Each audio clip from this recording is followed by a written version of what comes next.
Magandang umaga, narito na ang mga unang balitang hatid ng GMA Integrated News. Hindi bababa sa 650 persons of interest sa umano'y cyber scam hub na niraid sa Pasay City. Bulto-bultong SIM cards at smartphones ang nakumpiska. Para sa ibang detalye, may unang balita live si Darlene Sai. Exclusive. Darlene.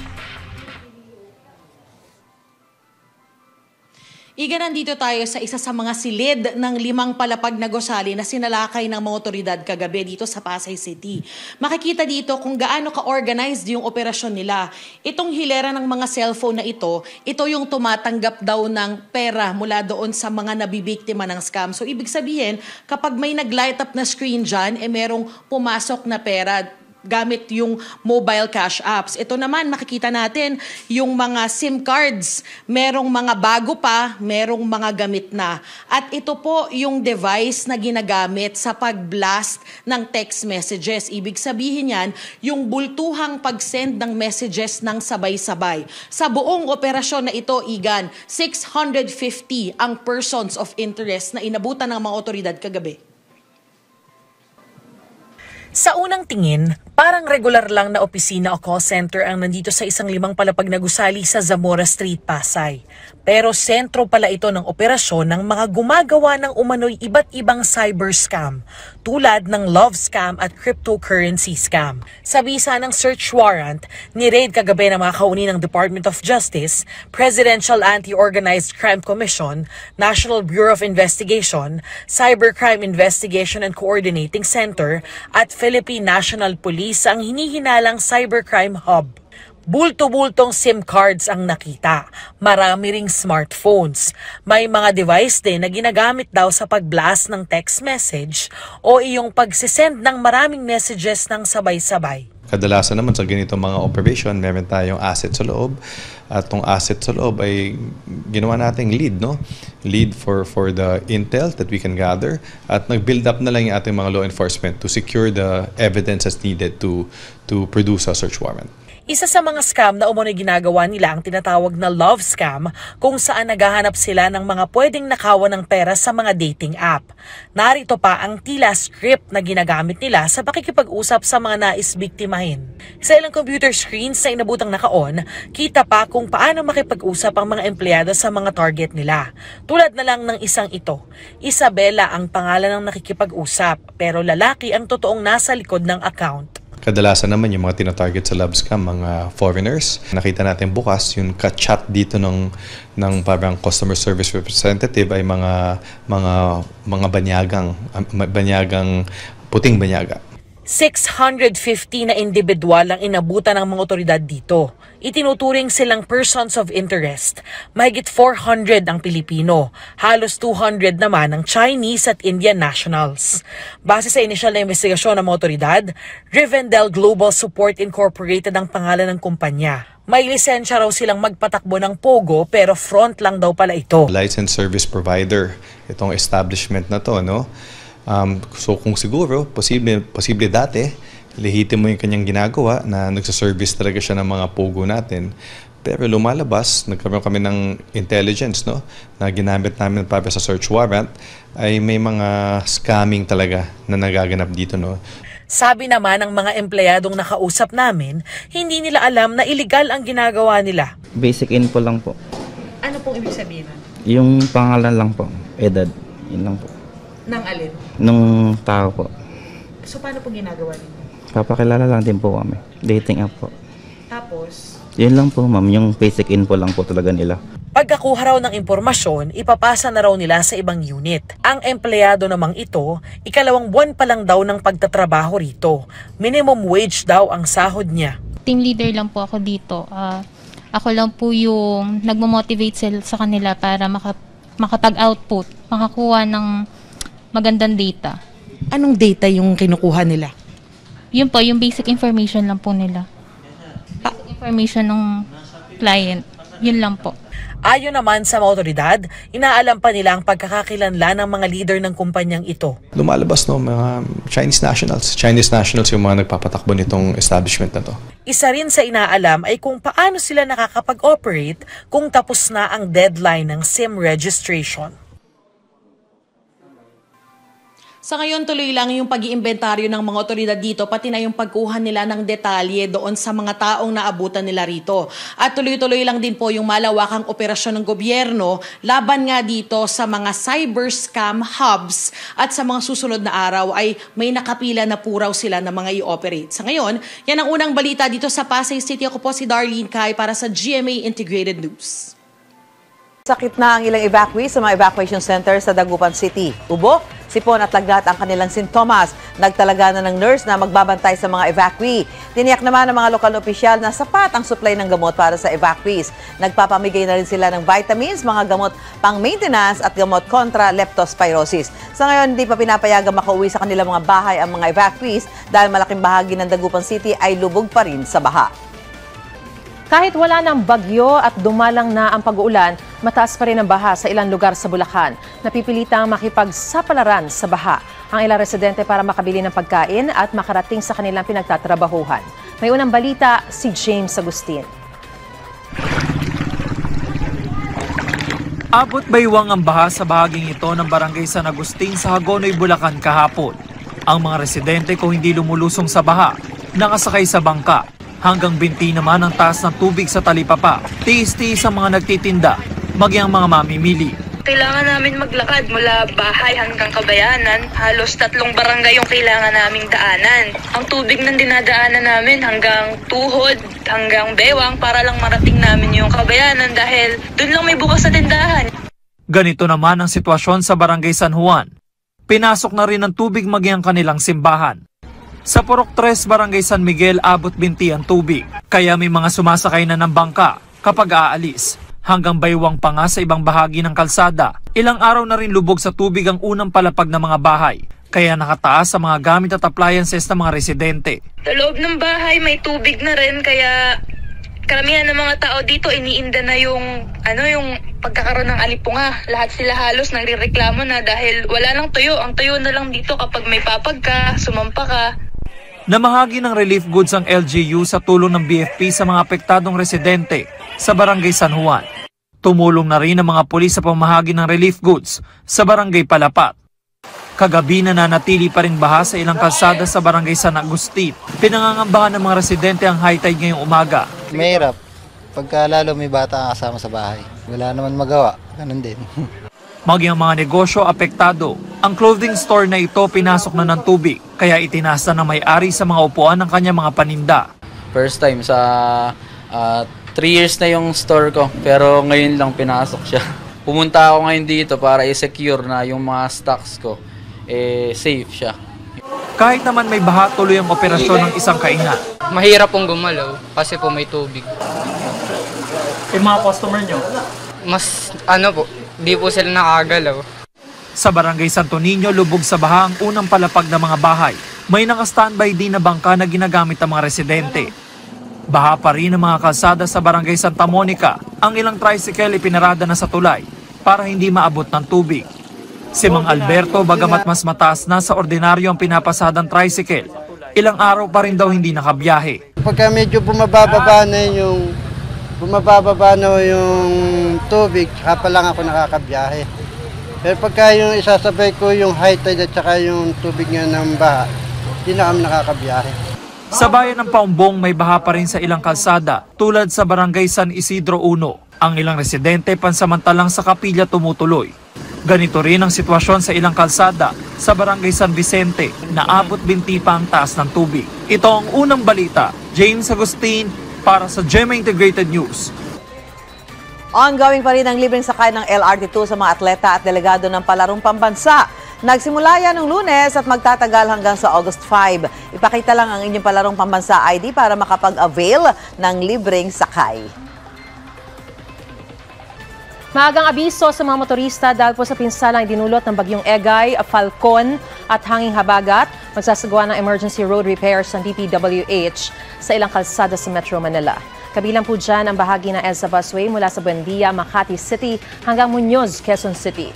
North at southbound po yan simula 10 p.m. ng August 4, Biyernes, hanggang 5 a.m. ng August 9, Miyerkules. Pinapayuhan po ang mga motorista na dumaan muna sa mga alternatibong ruta, gaya sa Skyway mula north papuntang south. Pwedeng dumaan sa on-ramp NLEX Balintawak, Quezon Avenue, Plaza Dilao at Nagtahan.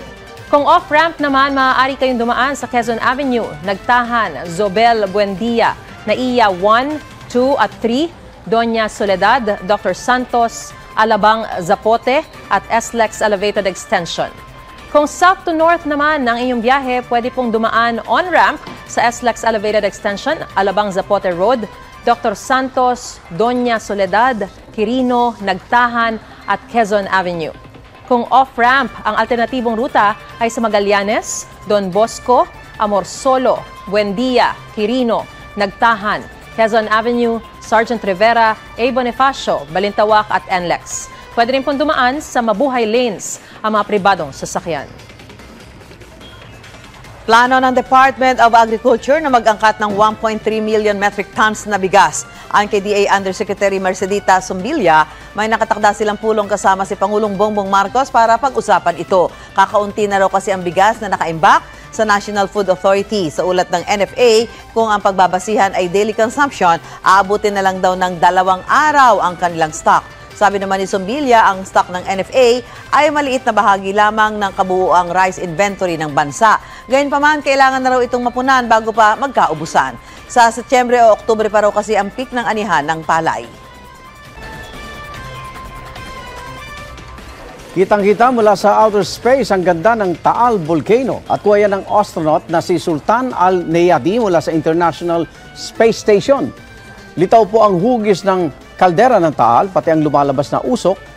Kita rin ang Taal Lake. Sa ngayon, nanatili sa Alert Level 1 ang Taal Volcano. Epektibo na ngayong araw ang dagdag pasahe ng LRT 1 at LRT 2. Ano kaya ang reaksyon ng mga pasahero?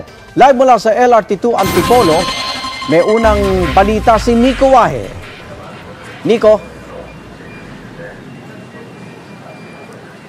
Igan, magandang umaga. May mga pabor pero meron namang hindi pabor sa pagsisimula ng taas pasahe ngayong araw sa LRT 1 at LRT 2. 150 pesos ang kinikita kada araw ni Jigs na nagtatrabaho sa Ligarda. Kung susumahin, ang 5 pisong taas pasahe sa LRT 2 kung saan siya sumasakay sa Antipolo Station, katumbas ng halos 2 araw niyang kita sa loob ng 1 buwan. Kaya hindi raw siya pabor sa taas pasahe sa LRT 2 na epektibo ngayong araw. Malaking bagay kasi hindi naman ganong kalakihan ang kita ko. Pero wala naman tayong magagawa kung talaga ipapatupad. Ang dating 12 pesos to 28 pesos na pamasahe kapag stored value card ang gamit, 14 to 33 pesos na ngayon. 15 to 35 pesos naman na ang dating 15 to 30 pesos na pamasahe kapag single journey ticket. Makakabili na rin ng 3 kilong bigas. Sana wag na lang muna. May iba naman na walang problema sa taas pasahe. Okay naman yung serbisyo ng ng LRT kaya wala namang sakto lang naman. Maano naman yung biyahe, medyo smooth lang kaya okay lang. Deserve naman siguro na mag-increase naman. Okay lang po basta maganda yung serbisyo nila. Wala naman pong problema. Pero kung ang mga aberya, parang hindi naman siguro okay yon. Ang pamasahe naman sa LRT 1 magiging 14 to 35 pesos para sa gumagamit ng stored value ticket. 15 to 35 pesos naman ang para sa single journey ticket. Ang mga taas pasahe ay gagamitin daw para mas mapaganda ang serbisyo ng LRT. Pananareklamo ang may-ari ng MT Princess Empress na lumubog sa Oriental Mindoro noong Pebrero. Damay rin ang ilang opisyal na Marina Region 5 at ilang tauhan ng Philippine Coast Guard.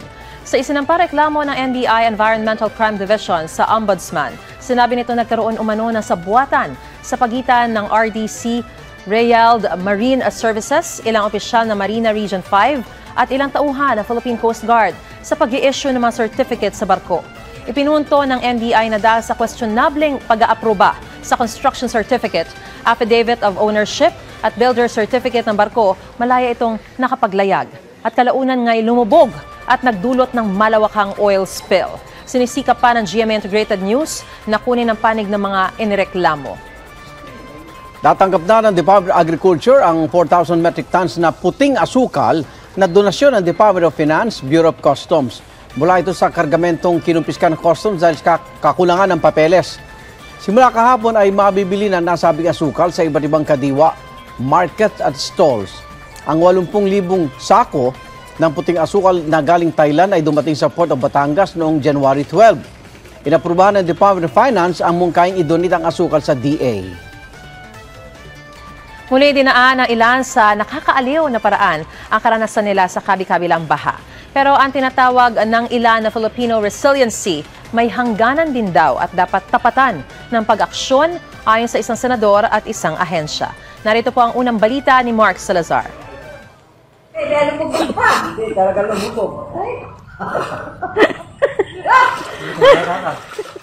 Ang ganito kalalim na baha sa barangay Sapang Bayan, Kalumpit, Bulacan, larawan ng sakuna ito. Pero depende siguro sa tumitingin at dumaranas ng sitwasyon. Level 1 na baha, guys. Ayan, hanggang tuhod. Level 2, baha. Level 3 na baha. Maliligo ka lang din eh. Guys, level 4. Level 4 na baha.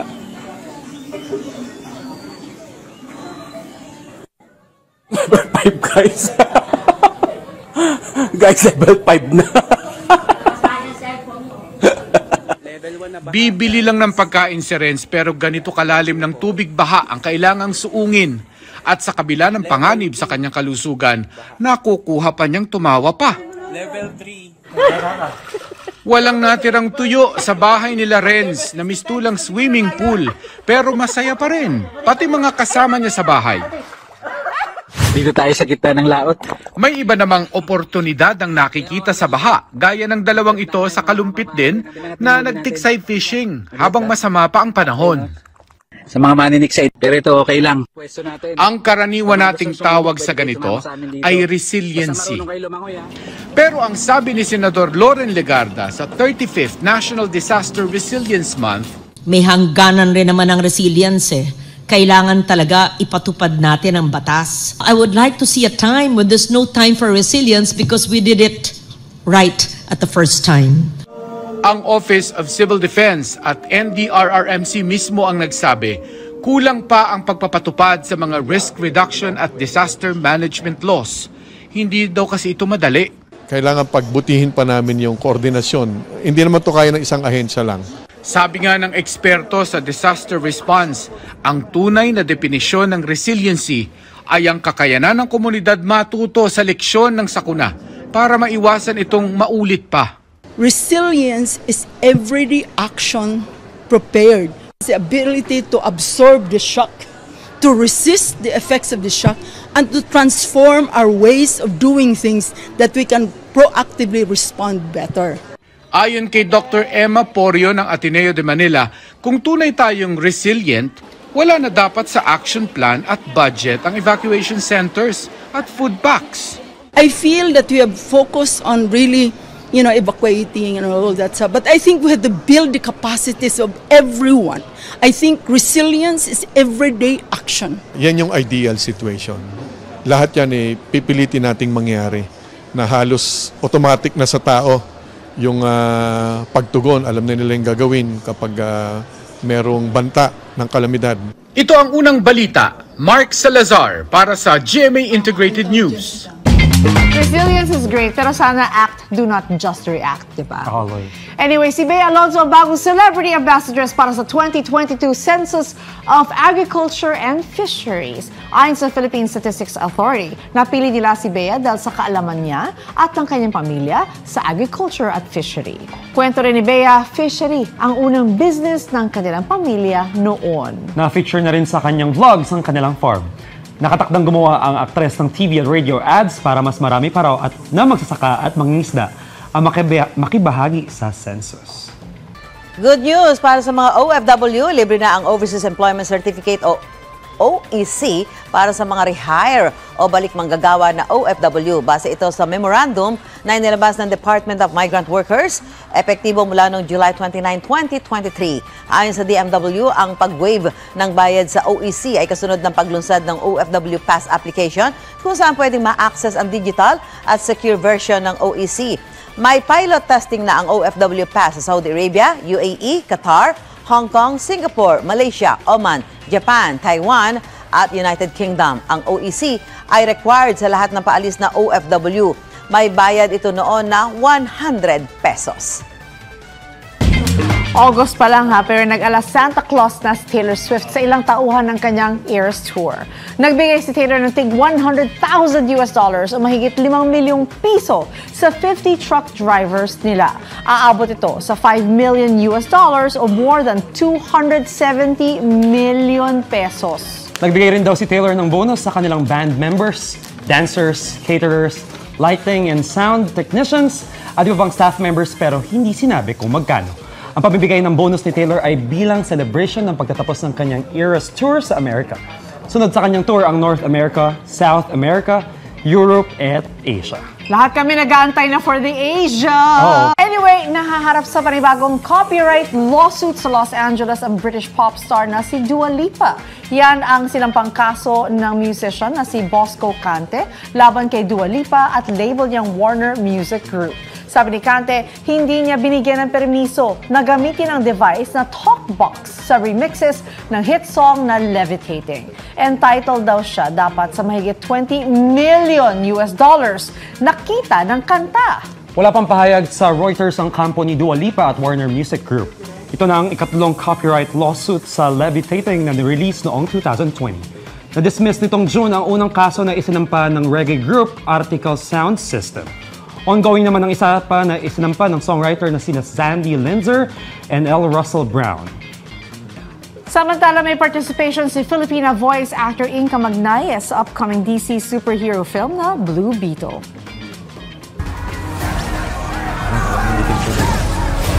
Host acquired. Who said that? Systems tracking. 3, 2.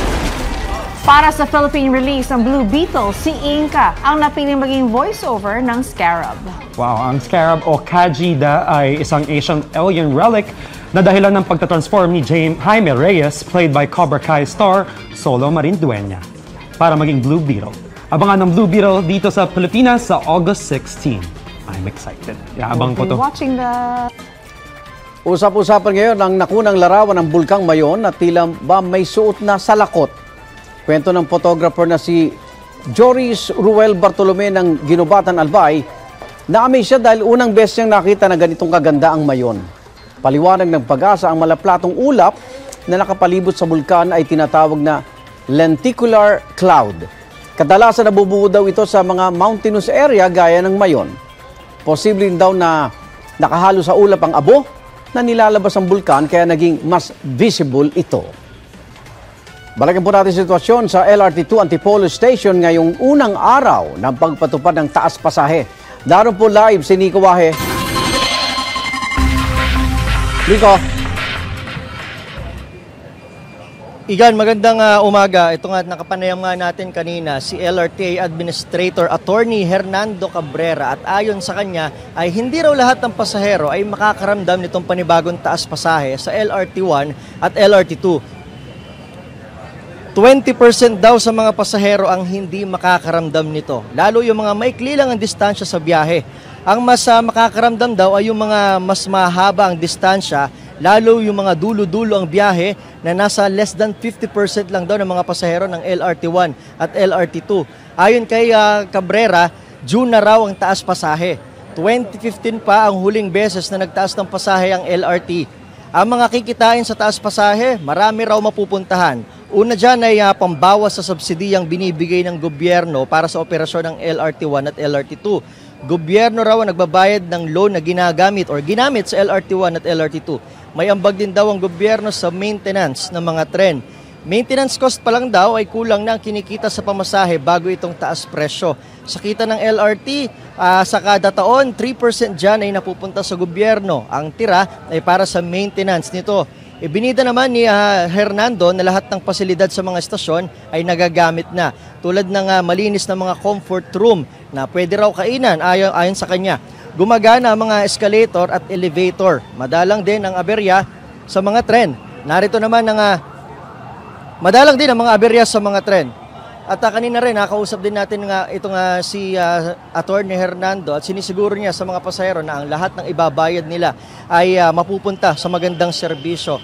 At nitong LRT2, ayon kay Attorney Hernando Cabrera, ay may 10 bagon lang na gumagana na nagpapalitan. 10 to 12 minutes yung interval niyan. At ayon sa kanya, kung bakit maluwag itong mga pasahero or kung bakit maluwag yung tren dito sa LRT2 dahil ito ang pinakakonting pasahero, 150,000 lang daw ang daily passengers dito sa LRT2. At ayon sa kanya, mas mapapagandahin pa nila itong pasilidad ng LRT1 at ng LRT2 para masiyahan ang mga pasahero. Live mula rito sa LRT2 Antipolo Station, ako si Nico Wahe para sa GMA Integrated News. Panibagong breakthrough sa medisina, muling nakaramdam at nakagalaw ang isang paralisadong lalaki sa Amerika sa tulong ng artificial intelligence technology at microchip implants. Sumailalim ang lalaki sa 15 oras na open brain surgery kung saan inimplant sa kanyang utak ang microchips. Pagkatapos ng kanyang recovery, connected na sa computer ang lalaki gamit ang 2 ports sa ulo. Sa tulong ng AI, tila may daloy ng impormasyon sa pagitan ng kanyang utak at katawan pati sa spinal cord. Dahil diyan muli niyang naigagalaw at may pakiramdam na ulit ang kanyang mga kamay. Naging emosyonal ang lalaki nang hawakan ng kanyang kapatid at ang kanyang kamay at may maramdaman sa unang pagkakataon makalipas ang 3 taon. Ayon sa mga eksperto, pwede rin mai-apply ito sa iba pang bahagi ng katawan. Natigil ang isang game ng cricket sa Colombo, Sri Lanka dahil sa isang uninvited guest. Yan ang ahas na umeksena sa gitna ng Lanka Premier League. Isa raw itong rat snake na walang kamandag. Naaliw naman ang mga player at mga nanonood habang tumatawid sa damo ang ahas. Kinuha ng wildlife officials ang ahas at ibinalik sa kanyang natural habitat. Go back to your habitat. Kapuso, mauna ka sa mga balita. Panoorin ang unang balita sa unang hirit at iba pang award-winning newscast sa youtube.com/GMA News. I-click lang ang subscribe button. Sa mga kapuso abroad, maaari ka ring masubaybayan sa GMA Pinoy TV at www.gmanews.tv.